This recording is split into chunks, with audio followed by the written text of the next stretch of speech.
구독자 여러분 안녕하세요. 오늘도 변함없이 필립의 새한방의 문이 열렸습니다. 제 손에 들린 오늘의 새한은 운명의 우연, 필연과 악연까지 모두 담겨있는 이야기인데요. 믿을 수 없는 사건이 연속으로 드러나는 빅재미가 있으니 꼭 들어주시기 바랍니다. 안녕하세요. 서울에 살고 있는 40대 여자입니다. 제가 결혼하고 나서 순탄치 않은 삶을 살았는데요. 주식의 곡선만큼이나 왔다 갔다 하는 처절함과 반전이 담겨있는 제 이야기를 써보도록 하겠습니다. 필립님이 제 사연을 뽑아주셔서 읽어주시면 더할 나위 없이 기쁠 것 같습니다. 30대 초반의 흔한 여자였던 저는 퇴근하고 친한 친구와 만나 가볍게 호프 한잔을 하고 있었습니다. 그런데 친구에게서 계속 카톡이 오길래 뭐냐고 물었더니 자기가 아는 친구라며 술을 마시자고 불러댄다 하더군요. 그래서 저희가 있는 자리에 오라 해서 같이 마시자고 했더니 친구가 그렇게 하겠다며 누군지 모를 친구를 기다리고 있었습니다. 30분이 지나자 친구의 친구가 들어왔는데 저는 마시던 맥주를 입 밖으로 뿜어내고 말았습니다. 당연히 여자인 친구가 올 줄 알았는데 웬 멋쟁이 남자가 저희 앞에 앉는 거예요. 야, 김미경, 많이 기다렸냐? 안녕하세요. 미경이 친구 이호준이라고 합니다. 딸이 왔네. 그런데 너 목소리 왜 까냐? 설마 내 친구한테 잘 보이려고? 새끼야, 내 친구는 안 돼. 시끄러워. 친구분이랑 인사 좀 하자. 저는 입가에 묻은 맥주 거품을 손등으로 닦아내며 소개를 했어요. 아, 안녕하세요. 원하라라고 합니다. 이야, 얼굴도 예쁘시고 이름까지 예쁘시다. 반가워요. 혹시 제가 와서 불편한 건 아니시죠? 불편하다뇨. 그런데 조금 놀랐어요. 당연히 여자인 친구가 올 줄 알았는데 남자분이 제 앞에 앉으셔서 미경이랑은 많이 친하신가 봐요? 미경이요? 아, 우리가 친하다고 해야 하나. 어릴 때부터 부모님끼리 친하게 지내셔서 자연스럽게 친구가 됐어요. 얘랑 저랑은 그냥 동성 친구랑 똑같습니다. 맞아. 이 새끼가 그동안 사귄 여자를 내가 줄줄이 읊을 수 있을 정도로 알고 있어서 전혀 남자로 보이지 않아. 그런데 왜? 너라, 너 혹시... 친구가 눈을 크게 뜨며 논리 태세를 취하자 제 얼굴이 호시처럼 붉게 달아올랐습니다. 손을 저으며 아니라고 말했는데 사실 호준 씨가 처음 등장할 때 첫눈에 반해버리고 말았답니다. 아닌 척하며 맥주를 계속 훌쩍이고 있었는데 직장 이야기를 하면서 공통점을 찾았어요. 우리 무정 못 갔네요. 오늘 낸 보고서 마음에 안 든다고 내일 아침까지 다시 만들어 오라네요. 방금 카톡 왔어요. 참나. 이런 상사들은 없어지질 않네요. 저희 회사에도 이런 놈들 참 많아요. 퇴근하고 집에 들어갔는데 다음날 아침까지 뭐 해와라 한다니까요. 우리 회사 말고 그런 데가 또 있다고요? 나라씨, 회사는 어디예요? 저기 삼선 옆에 있는 쭈구리 상사요. 네, 쭈구리 상사요? 저도 거기 다니고 있는데. 저희는 둘 다 같은 회사에 다닌다는 사실에 크게 놀라고 말았습니다. 회사가 아주 작은 건 아니지만 그렇다고 엄청 커서 직원을 못 알아보는 경우가 드물거든요. 그런데 호준 씨는 낯이 전혀 없었습니다. 전 디자인팀에 있어요. 호준 씨는요? 전 경영전략팀이요. 실은 다른 데서 일하다가 스카우트 제의가 와서 팀장으로 2달 전에 입사했어요. 그래서 못 알아본 것 같네요. 아, 정말요? 그래서 몰라 뵀구나. 그런데 저랑 동갑이신데 벌써 팀장님이세요. 전 아직 대리인데. 에이, 그깟 직급이 뭐가 중요합니까? 제 위에 부장이 떡하니 버티고 있어서 다를 게 하나도 없어요. 그리고 저나 나라씨나 똑같이 월급 받고 일하는 입장이잖아요. 나라씨, 우리 미정이 빼고 건배해요. 직장 동료끼리 건배. 그렇게 친구 덕분에 멋진 남자를 만나게 되었고 직장 동료라는 것까지 알게 되어 연락처 교환을 했답니다. 또 회사에서 보면 커피나 한 잔 같이 하자고 약속을 했죠. 이튿날 회사에서 바쁘게 일하고 있는데 누군가 제 책상에 노크를 하더군요. 호준 씨였습니다. 어머, 호준 씨, 아니, 이 팀장님. 회사에서는 직급으로 부르는 게 낫겠죠. 보는 눈이 많으니까. 오대리님, 우리 커피 마시기로 약속했잖아요. 어서 나오세요. 안 그래도 카페인이 필요했는데 잘 됐네요. 나라시죠?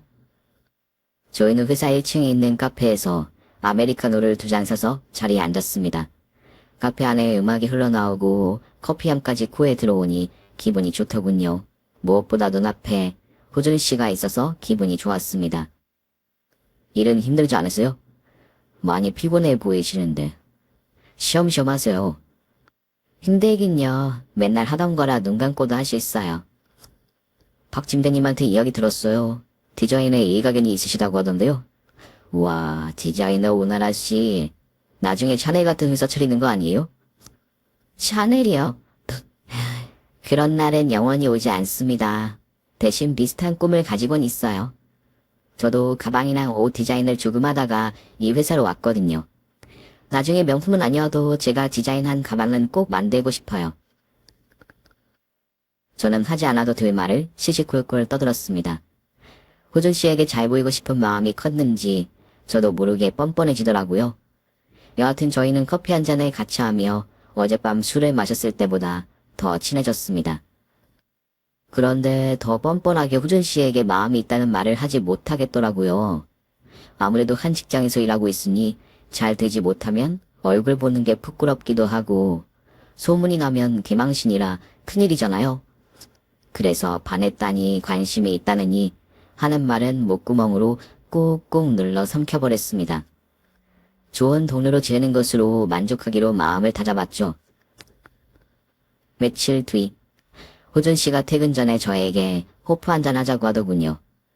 저야 좋아하는 사람과 술을 마시는 거니 거절할 이유가 없어 좋다고 대답하고 따라갔습니다. 이윽고 저희 두 사람은 맥주 2천을 10분 만에 동내고 말았어요. 둘 다 술이 세서 물처럼 벌컥벌컥 마셔버렸죠. 그런데 호준 씨가 그날따라 취했는지 아님 무슨 일이 있는지 표정이 밝지 않았습니다. 그래서 물어봤죠. 호준 씨, 회사에서 무슨 일 있었어요? 표정이 왜 그래요? 사실은 오늘 나라 씨한테 고백하려고 맥주 마시자고 했어요. 그때 우리 처음 만난 날 나라 씨한테 반했습니다. 네? 그게 진짜예요? 그의 마음이 저와 똑같다는 걸 알게 되자 심장이 미친 듯이 뛰었습니다. 로또에 당첨이 되어 본 적은 없었지만 아마 제가 느끼는 감정과 흡사하지 않을까 하는 생각까지 들었네요. 여하튼 고백을 받은 저도 솔직하게 대답했습니다. 호준 씨를 보고 반한 것과 같은 회사에 다니고 있어 말하지 못했던 걸 그대로 말해주었죠. 그러자 호준 씨는 저희가 운명의 짝인 것 같다며 기뻐했고 연인이 되자고 새끼손가락을 걸었습니다. 그렇게 저의 운명적인 사랑이 시작되었습니다. 저희 커플은 회사에서 쉬는 시간마다 몰래 데이트를 했고 퇴근 후에는 여느 연인처럼 다정하고 오붓한 시간을 가졌어요. 거의 매일 만나다 보니 서로에게 더 깊숙이 빠져버려서 헤어나오질 못했습니다. 단연 또한 얼마나 많은 사랑을 했던지 제 인생 33년 중 가장 행복한 한 해를 보내는 거라는 생각이 들었죠. 그리고 그 마음은 호준 씨도 마찬가지였답니다. 그래서 저희는 결혼을 더 늦출 필요가 있겠나 싶어 바로 결혼 준비에 돌입했어요. 아직 서로의 부모님을 뵙지 못했기 때문에 빨리 만나 뵙고 허락받고 식을 올리기로 결심했죠. 그래서 먼저 저희 부모님께 호준 씨를 소개했더니 같은 회사 상사인데다 나이도 동갑이고 비슷한 게 많고 잘 어울린다며 단번에 허락해 주셨답니다. 이어서 그의 집에 인사를 갔는데 시댁 식구는 시어머니와 시누이 둘이었습니다. 아버님은 아주 오래전에 이혼해서 연락이 끊겼다고 나중이 되어서야 알게 되었죠. 시어머니와 시누이는 저를 위아래로 스캔하셨는데 납득해 보시진 않은 것 같았답니다. 인물은 괜찮네. 키도 크고 얼굴도 예쁘고. 얼른 들어와요. 밥 다 차려놨어요. 그냥 혼내인데? 뭐가 괜찮다는 거야, 엄마? 저런 얼굴은 길거리에 널렸다고. 신우의 말을 듣자마자 대충 감이 오더라고요. 아마도 저랑은 가깝게 지내기 어려울 거라는 걸 말이죠. 여하튼 처음 뵙는 자리이고 어른이 계시니 신우 말을 굽깝게 듣지 않고 미소로 답했습니다. 곧 외투를 벗고 식사를 시작했는데 어머님의 요리 솜씨가 꽤 훌륭하셨어요. 어머님, 반찬들이, 다 너무 맛있어요. 저희 엄마보다 솜씨가 좋으신 것 같아요. 맛있어. 많이 들어요. 잘 먹는 거 보니 기분이 좋네.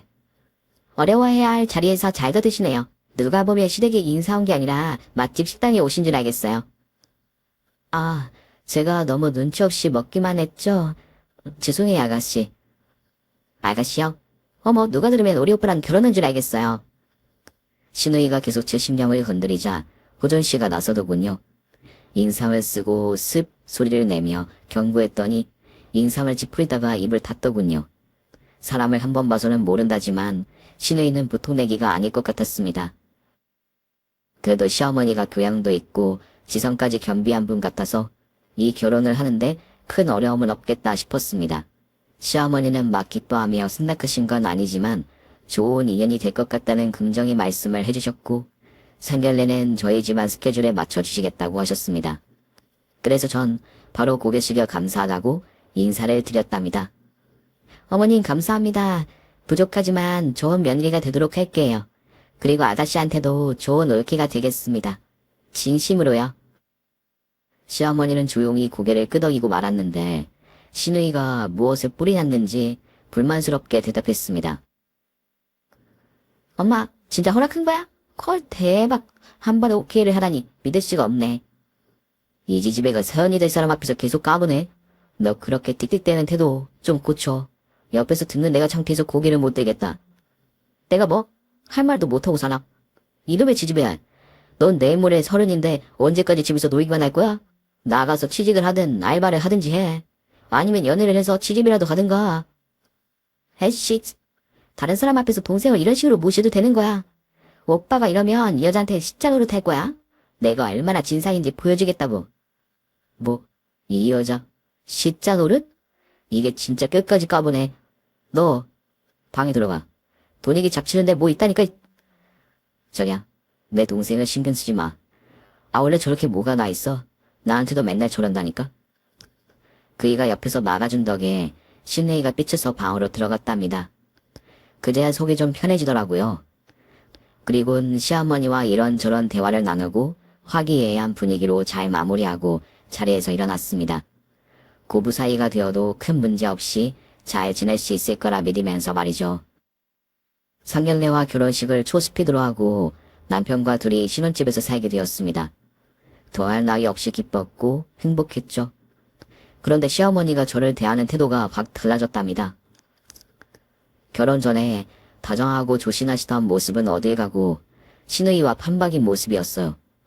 갑자기 시댁으로 오라는 호출에 달려가 봤더니 저에게 고무장갑을 던지시며 말씀하셨어요. 예, 너 지난번에 내가 김장한다는 소리 못 들었느냐? 김장이요? 아, 지나가는 말씀으로 김장을 할 것 같다고 하셨어요. 그럼 네가 알아서 언제 하는지 물어보고 직접 찾아와서 도와야 하는 게 도리 아니니. 뭐죠 내가 생각이 없어? 엄마, 내가 말했지? 분명 모른 척하고 쌩까고 있을 거라고. 역시 내 예상은 틀린 적이 없어. 이봐요 새언니, 원래 시집 오면 김장, 제사, 엄마 생일 같은 건 기본적으로 숙제하고 있어야 하는 거 아니에요? 나 참, 시집도 안 된 나도 하는 걸 왜 모르고 있을까? 뭐 하세요? 고무장갑 끼고 빨리 합류하세요. 네, 죄송합니다 어머님. 제가 눈치가 없었고 생각도 없었네요. 먼저 김장날을 여쭙고 찾아와서 도와드렸어야 했는데 면목 없습니다. 뭐부터 하면 될까요? 시어머니는 탑짓으로 고춧가루를 가져오라고 하시며 팔짱을 끼시더군요. 그리고 신우이도 고무장갑을 벗고 의자에 걸터 앉아 제가 하는 걸 감시했답니다. 에야, 수원이 느리다 못해 슬로우모션이네.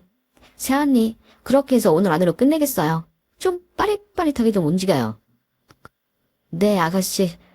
그런데 김장은 저 혼자 하나요? 아가씨라도 좀 같이 하시죠. 아무리 생각해도 시댁 김장을 저 혼자 하는 건 아닌 것 같아 신우이에게 도와달라고 했어요.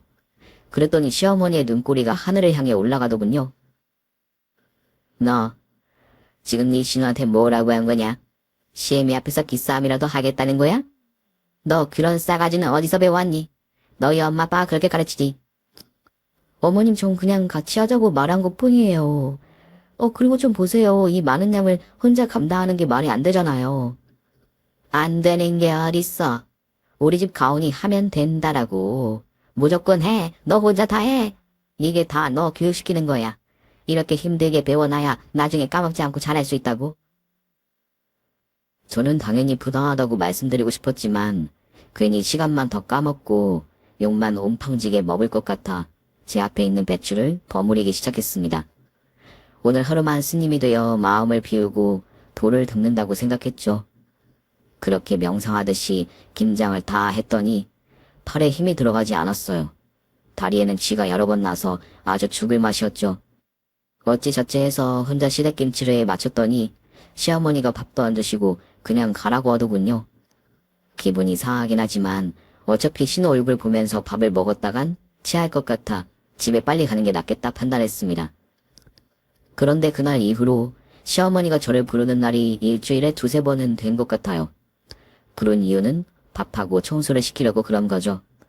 집에서 노는 시누이가 있는데 왜 바쁜 사람을 계속 오라가라 하나 싶었죠. 이건 아니다 싶어서 시어머니께 주중에는 부르지 말아달라고 아주 공손하게 부탁을 드렸습니다. 너 지금 내 말에 어기게 따른 거니? 이제 결혼 시작한 너한테 살림 가르치겠다고 부른 게 그렇게 불만이었어? 그럼 아예 여길 오지 마. 말리는 사람 아무도 없으니까. 어머님, 제 말은 그게 아니라 바쁜 평일에는 저도 쉬기도 해야죠. 매번 이런 식으로 불러와 시댁 살림하는 건 너무 힘들어요. 어머님, 진짜 죄송해요. 아주 성장 나셨네. 누가 보면 우리 엄마가 악덕 시모인 줄 알겠어? 아유. 아가씨, 그 말투 좀 고쳐주시면 안 될까요? 매번 혼잣말처럼 하는 그 어투 많이 거북해요. 어머머, 내가 내 집에서 하고 싶은 말도 못해요. 그리고 내 말투가 어떻다고 지적질이에요. 엄마, 내가 이런 수모를 당하는데 가만히 있는 거야. 그렇게 시누이가 부채질을 하자 시어머니가 큰 소리를 내셨습니다. 시누이를 우습게 하는 것도 일분이지 어디서 가르쳐 들려냐고 하시길래 들어도 되지 않을 말을 막 하는 것 같아서 교육이 필요한 것 같다고 대답했습니다. 제가 말하는 게 싫으면 시어머니가 교육을 시키는 게 좋겠다고 덧붙였죠. 그러자 시어머니가 알이 큰 반지를 낀 손으로 제 뺨을 갈겼습니다. 저는 바닥에 철푸덕 넘어졌고 볼에서는 반지에 긁혀 피가 흘렀답니다. 시댁에 와서 개고생한 것도 억울한데 이런 일을 당하니 화가 머리끝까지 올라왔습니다. 시어머니가 넘어진 저를 내려다보며 꼴도 보기 싫으니 빨리 나가라고 호통을 치셨어요. 그래서 제가 시댁에 나오게 되면서 상황은 종료가 되었답니다. 제 자존심과 얼굴에 상처를 남긴 채 말이죠. 저는 이 일을 바로 남편에게 말해주었더니 날뛰듯이 흥분하더라고요. 이 모든 게 시누이 때문이라며 자기가 시댁에 가서 확 다 뒤집어 버리고 오겠다고 씩씩대더라고요.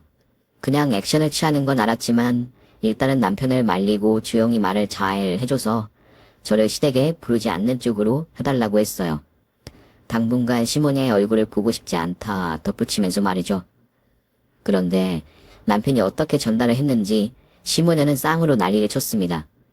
그새 남편에게 가서 저한테 유리하게 일렀다며 자기들이 억울하다며 성질을 심하게 내는 겁니다. 시누이는 그렇다 쳐도 연수도 있으시고 배울 만큼 배운 시어머니가 계속 이러는 이유가 궁금했어요.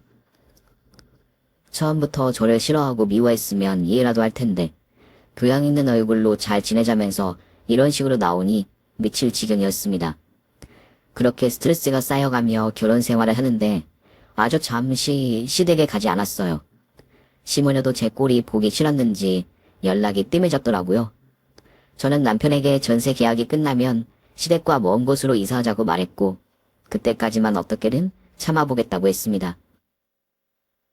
얼마 뒤 시어머니 생신이 다가와서 하는 수 없이 시댁에 갔어요. 저는 억지로나마 생신상을 정성스럽게 차렸고 선물도 비싸고 좋은 명품 가방을 준비했답니다.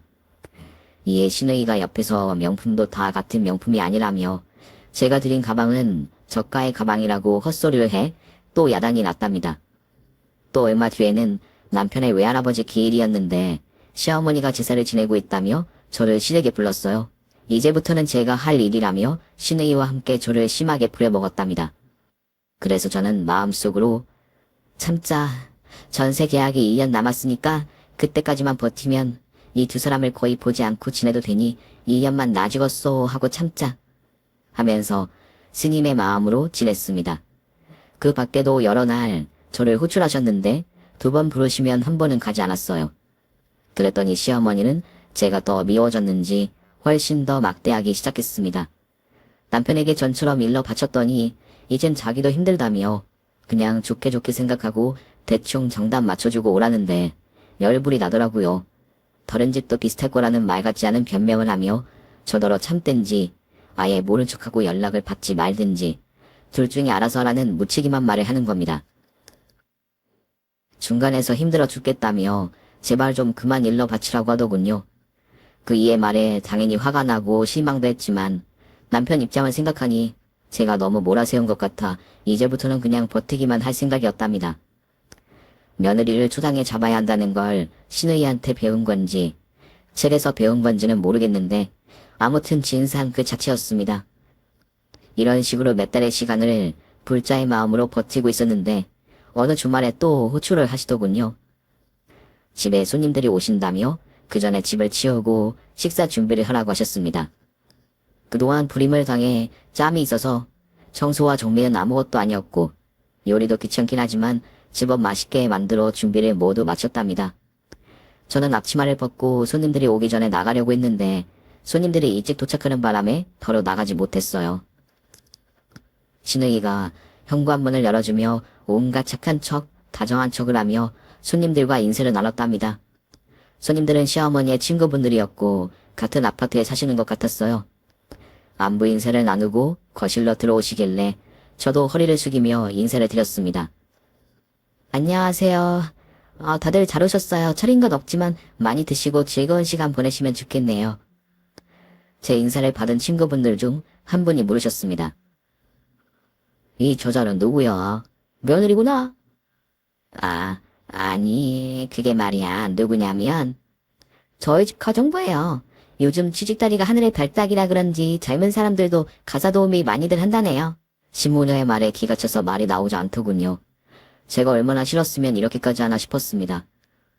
맞아. 비싼 돈 주고 고용한 우리 집 가정부야. 아줌마, 밥 다 차렸으면 나가봐요. 돈을 줘야지. 여기 3만원 수고했어. 여태껏 다한 수모도 억울하고 화가 나는데 이런 천대를 받으니 폭발할 것 같았습니다. 그래서 전 시어머니가 건네준 3만원을 찢어버리면서 말했습니다. 이 밥상 저 혼자 다 차린 거 아시죠? 번 안 받을 테니까 이 음식은 드시지 않는 게 좋겠군요. 그렇게 말하고 거실에 큰 밥상을 혼자 들어 올려 뒤집어 엎어버렸답니다. 그릇이 깨지고 음식물이 여기저기 튀며 한순간에 개판이 되어버렸죠. 그때 저는 이혼을 결심한 터라 무서울 게 하나도 없었습니다. 손님들은 당황해서 뒤로 물러섰고 시어머니가 저에게 뺨을 갈기려자 손목을 잡아챘답니다. 그러자 신의가 덤벼들길래 머리채를 잡고 풍차 돌리기를 하고 엎어진 밥상 위로 던져버렸어요.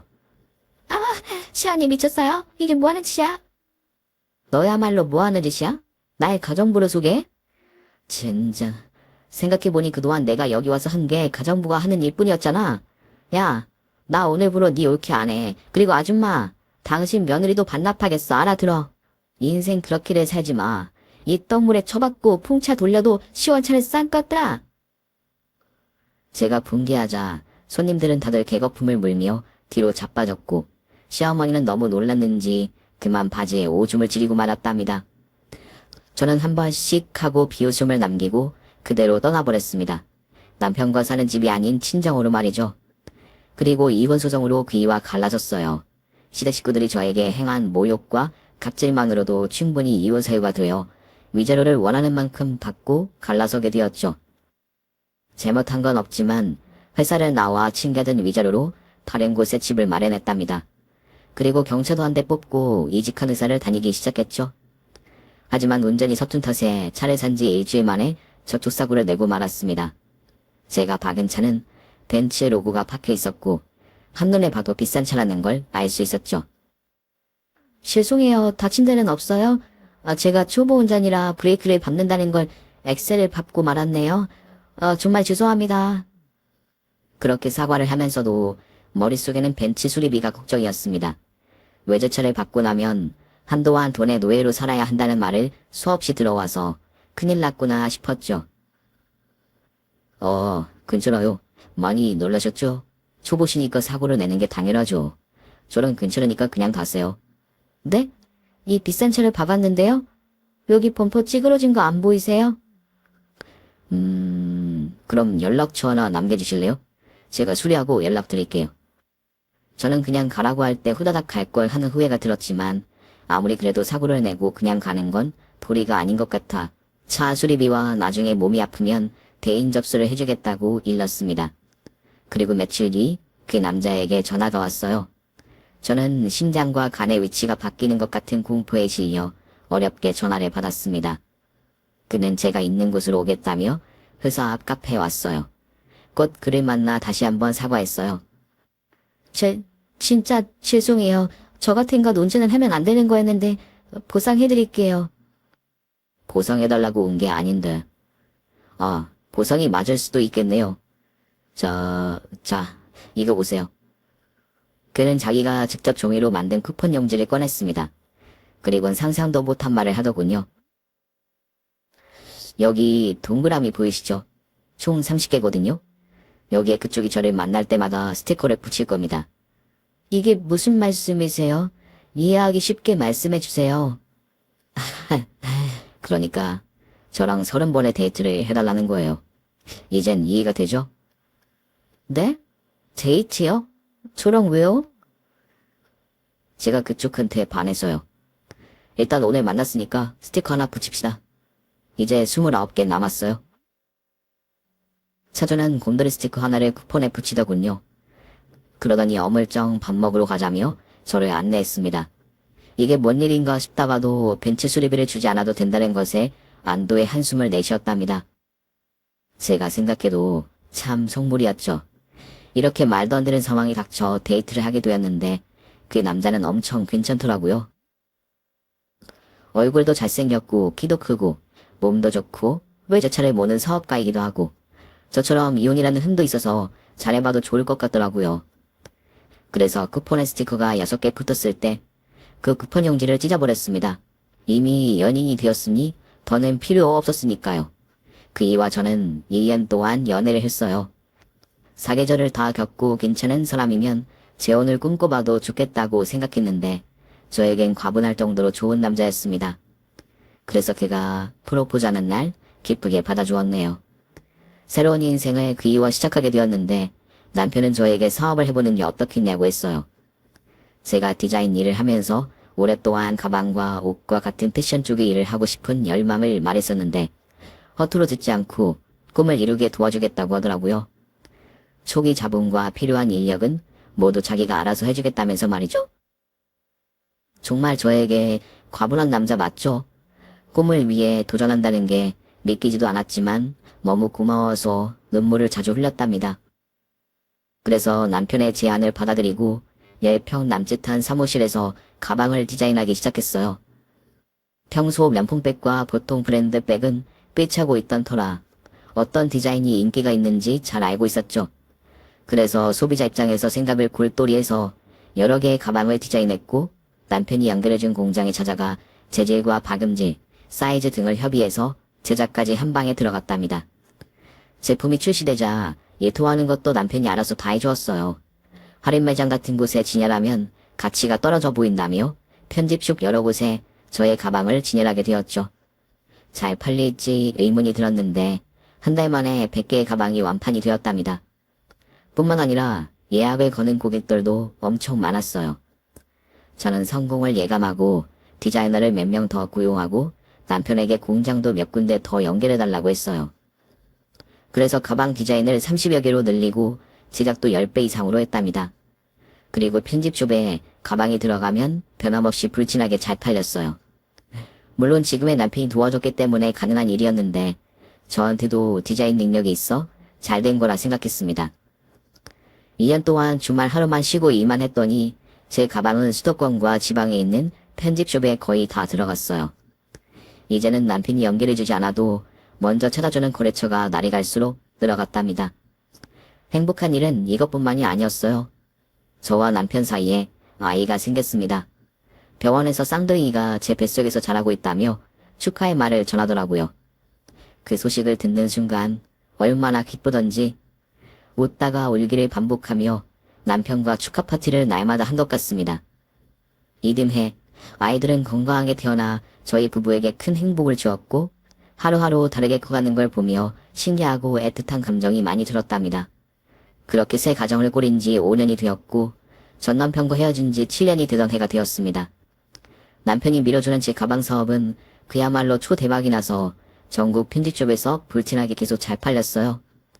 연매출 50억은 거뜬히 넘고 그동안 순수익으로 벌어들인 수익이 100억 가까이 든답니다. 배우자를 잘 만나서 이렇게까지 성공한 거죠. 아마 그 일을 만나지 못했더라면 여전히 제 삶은 반복되는 회사 생활과 이룰 수 없는 꿈을 꾸며 살았을 겁니다. 이렇게 부자가 된 저는 그동안 쓰지 않고 아껴두었던 돈을 조금 써보기로 했어요.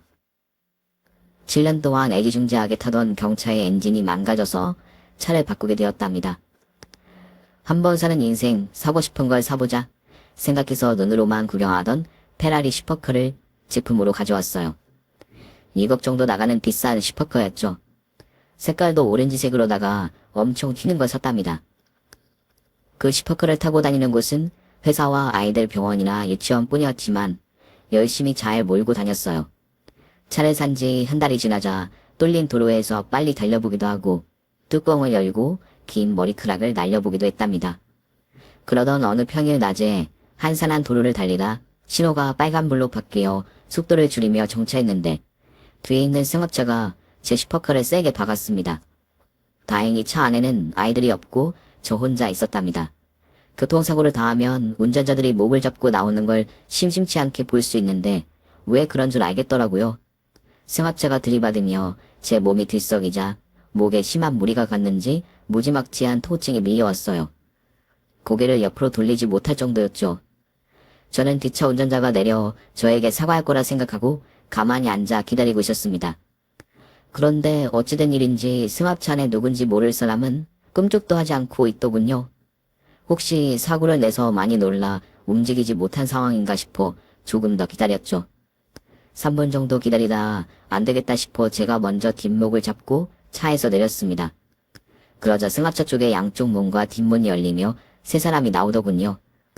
비싼 슈퍼카를 박아서 그런지 많이 놀란 얼굴들이었죠. 이윽고 가까이서 세 사람을 마주하게 되었는데 제가 아주 잘 아는 사람들이더라고요. 바로 전 남편과 시모녀, 이 세 사람이었습니다. 제 얼굴을 본 시댁 식구들은 페라리를 받고 하얗게 질렸던 얼굴이 노랗게 떴어요. 이내 찌빽거리며 세 사람 중 시어머니가 말문을 열었습니다. 이게 누구야? 설마 이 차 슈퍼카 니 거니? 어머님, 순서가 틀렸네요. 사과부터 하셔야죠. 차를 박았으면 무슨 멘트라도 해야 하는 거 아닌가요? 이거 니 거 맞냐? 어디서 빌리거나 대리운전이라도 하고 있는 거야? 제 차 맞고요. 어머님 아들이 운전에 그지같이 해서 제 차를 들이박았죠. 어떻게 보험 불러주실래요? 예, 새아가 너 성공했구나. 어머, 이런 멋진 차를 끌고 다니다니 같은 여자로서 정말 자랑스럽다. 시어머니가 입을 털자 옆에 있던 시누이가 거들더군요. 언니, 진짜 멋있어요. 진짜 부럽다. 언니, 우리 이렇게 만난 것도 인연인데 어디 가서 밥이라도 먹을까요? 제가 그쪽 사람들이랑 왜 밥을 먹습니까? 저한테 했던 짓들을 다 까먹으신 거예요? 긴 말 필요 없고 빨리 보험 불러주세요. 꼭 그렇게 해야겠니? 보아하니 너 다친 것 같지도 않고 차도 크게 손상되지 않았잖아. 뭐라고요? 이 사람들 큰일 날 사람들이네. 저 지금 목이 옆으로 돌아가지 않거든요? 그리고 제 차 범퍼 찌그러진 거 안 보이세요? 이거 수리 맡겨도 돈 몇천만 원은 깨진다고요. 이 째까난 차가 그렇게 비싸니? 이를 어쩐다 새아가. 우리 옛날에 한 식구였던 걸 감안해서 좀 봐주면 안 되겠냐? 너 돈도 잘 버는 것 같은데 눈 감아줘라. 아니, 우리한테 악감정이 아직도 남았어요? 우린 벌써 다 풀렸는데 그러지 말고 한번 넘어가 줘요. 정말이지 예나 지금이나 달라진 게 하나도 없더군요. 그런데 정작 사고를 낸 전 남편은 한 발 물러나서 아무 말도 하지 않고 뒤통수만 극적이고 있었습니다. 다 필요 없고 당신 이리 와. 와서 사과하고 보험 불러. 거기 뒤에서 등신처럼 쭈뼛거려봤자 봐줄 생각 없다고. 그렇게 경고했는데도 전 남편은 가만히 있어서 아무 말도 하지 않았습니다. 도로 위에서 시간을 빼앗겨 짜증이 솟구치는데 전 시댁 인간들이 아나무인으로 나와 미쳐버릴 것 같았죠. 그래서 남편에게 달려가 멱살을 잡고 소리쳤습니다. 이 개자식아, 차를 박았으면 사과를 해야 할 거 아니야. 왜 가만히 있어서 구경만 하고 있는 거야? 뭐야? 이 자식 너 술 마셨냐? 그래서 뒷짐지고 모른 척하고 있었구만. 너 오늘 잘 걸렸다. 여보, 뭐이 다쳤어? 우리가 지금 상가집을 다녀오는 길이거든. 한 번만 봐주라. 전 남편이 트림을 하며 입을 열자 시궁청 냄새와 술 냄새가 심하게 풍겼어요. 일전에 제대로 복수하지 못해줘서 억울했었는데 아주 잘 걸렸다고 생각했죠. 제가 도로 바닥에서 고성을 지르며 경찰을 부르겠다고 으름장을 놓자 시모녀가 다가와 제 양팔을 잡더군요. 세아가, 접촉사고는 언제든 일어날 수 있는 거잖니. 그냥 어디서 긁어먹었다 생각하고 넘어가주면 안 되겠냐?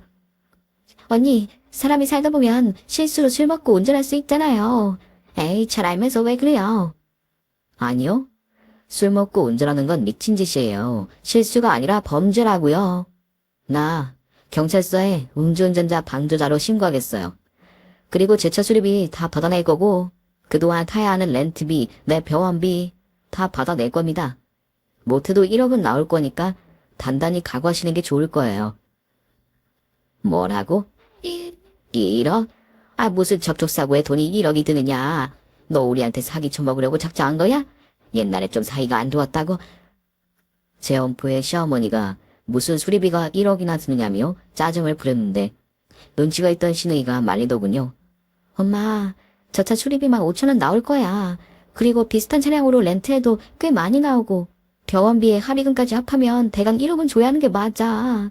그 이상이 나올 수도 있다고. 그러자 시어머니는 크게 한번 놀라더니 180도, 아니 18,000도 돌변해 천사의 얼굴을 보이더라고요. 우리 새아야, 그동안 얼마나 그리웠는 줄 아니. 난 지금 상황이 꼭 운명 같구나.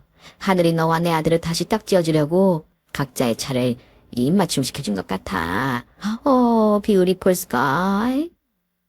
맞아요, 세연이. 저희 그동안 언니 이야기 참 많이 했어요. 다시 만나게 되면 진짜 잘해줘야겠다는 생각을 1000번도 넘게 했다고요. 시모녀가 어영부영 넘어가려고 하자 전 남편도 끄억하고 트림을 하며 마이문을 열었습니다. 여보, 나도 자기가 그리웠어. 이리 와봐. 당신처럼 내 차가 뽀뽀한 것처럼 입술 박치기나 한번 하자. 아직 또인지 된장인지 가리지 못하고 있는 시댁 식구들에게 본때를 보여주려고 먼저 남편 지둥이를 주먹으로 날려버렸습니다. 그리고 핸드폰을 꺼내 112 버튼을 누르고 통화 버튼을 누리려는데 시모녀가 남편의 팔을 잡더니 나란히 무릎을 꿇었습니다. 세아가, 미안하다. 잘못했다. 우리가 과거에 너한테 모질게 군 거 사과하마. 그러니 제발 한 번만 넘어가주면 안 되겠니? 우리 집 사정이 예전과 다르게 좀 힘들어. 아들놈이 사업한다고 집안 대석 싹 털어봤는데 코로나인지 뭐시기인지 때문에 쫄딱 망했다고. 아직 이놈 사업 빚을 갚느라 온 식구가 개고생을 하며 살고 있다. 그런데 너한테까지 또 빚을 지게 되면 우린 길바닥에 나앉게 될 거야. 그러니 네가 예쁘고 고운 마음으로 용서해다오. 이렇게 빌게. 언니, 저희 진짜 힘들어요. 엄마는 고깃집에서 글판 닦아가며 일하고 저는 요즘 택배회사에서 박스 접으면서 살아요. 오빠는 이승합차로 예식장에 떡이랑 케이크를 배달하고 있고요.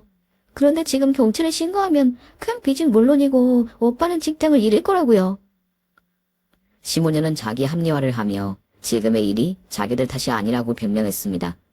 이에 저는 시댁 식구들을 굴려먹을 생각으로 핸드폰을 잠시 주머니에 넣었어요. 아이고, 그렇게 힘드셨군요.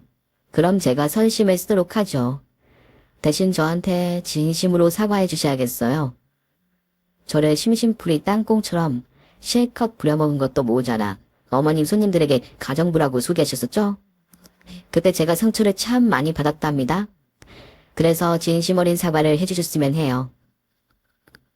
그래, 모두 시키는 대로 하마. 네가 눈 감아준다면 이 아스팔트를 내 발로 기어다닐 수도 있다고. 빙고. 제가 요즘 웃을 일이 없어서 여러분이 웃겨 주셨으면 좋겠어요. 모두 네 발로 엎드려 일렬로 정렬해서 두 손으로 앞사람 양발을 잡으세요.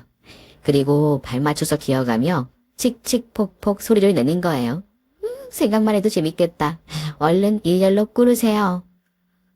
그러자 세 사람은 황당한 얼굴로 저를 올려다 보았는데 제가 진심이라는 표정을 지었더니 어쩔 수 없이 자세를 고치더라고요. 일렬로 바닥에 엎드려 앞사람 발을 잡았습니다.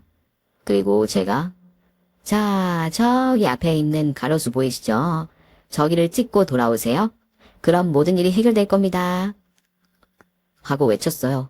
이윽고 시댁 식구들은 주둥이로 칙칙폭폭 칙칙폭폭 하며 기차가 되어 기어가기 시작했습니다. 도로 위에 있던 많은 운전자들이 창문을 내리고 사진을 찍었는데 1억을 벌려고 하는 식구들은 아랑곳하지 않고 가로수를 향해 기어갔습니다. 저는 뒤에서 깔깔 웃으며 더 빨리 갑니다. 속도가 그게 뭡니까? 여러분이 슈퍼카라고 생각하고 달립니다. 팔꿈치가 까지도록 달립니다. 하고 소리쳤습니다. 식구들이 제가 지목한 가로수에 다다르자 저는 경찰서에 전화해 음주운전 사고 피해를 접수했답니다. 그리고 세 사람이 제 앞으로 기어서 도착하자 경찰차가 도착했죠. 그러자 시어머니가 저를 올려다보며 욕을 짓거리더군요. 이 사악한 년, 우리 가지고 놀아도 참았는데 신고를 한 거야? 너 가만두지 않겠어. 오늘 끝장을 내겠다. 시모녀가 저에게 달려들자 경찰 2명이 그 자리에서 팔을 잡고 쇠고랑을 채웠습니다. 술 취한 전 남편도 당연히 쇠고랑을 찾고요. 저는 계속 깔깔대며 시댁 식구들을 비웃어 주었답니다. 그렇게 경찰서에 끌려간 세 사람은 큰 처벌은 받지 않았지만 전 남편이 면허가 취소되고 곧 저에게 피해 보상금을 줘야 했답니다. 그래서 전 페라리를 수리로 맡기고 비슷한 슈퍼카를 렌트했습니다. 그런데 제 차가 오렌지색이라 부품이 한국에는 없어 오래 걸린다고 하네요. 이에 수리비와 렌트비가 7천만 원이 나왔고 다친 목을 고치러 경남에서 가장 비싼 한의원으로 갔답니다. 그곳은 재벌이나 알부자만 오는 곳이었는데 가격이 어마무시하게 비쌌어요. 제 돈 쓰는 게 아니어서 비싼 치료는 죄다 받겠다고 했죠. 토한 치료를 2달로 잡았더니 4천만 원의 비용이 나왔다네요. 총 1억 1천만 원을 끊어 담당 경찰에게 전송해 주었고 이를 전 남편이 전해받았답니다. 그러자 시댁 식구들이 전화로 살려달라 깎아달라 난리도 아니었는데 저는 한 톤도 깎지 않고 다 받겠다고 전했습니다. 얼마 뒤 제 통장에 1억 1천만 원이 들어왔는데 경찰에 듣기를 시댁 식구들이 집을 팔고 3천만 원은 사채 빚으로 갚았다고 하더라고요. 그래서 세 사람은 지금 고시원에 들어가 살고 있답니다.